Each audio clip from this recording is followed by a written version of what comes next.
AKINSOFT WOLVOX 8 Cash Definitions. Cash definition is the definition in which cash payments made in your business are collected.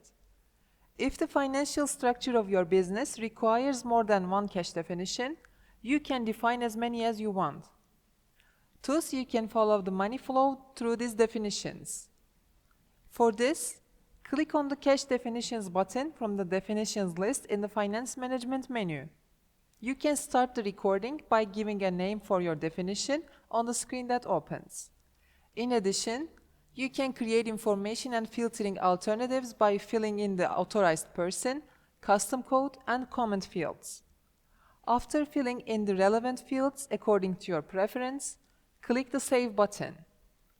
You can give terminal and user authority to the definitions you created.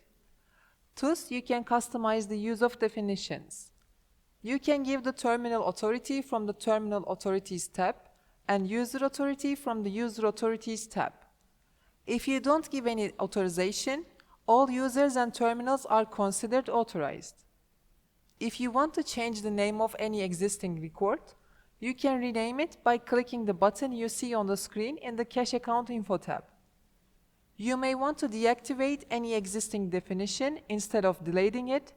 You should deactivate the active option in the Cash Account Info tab for this.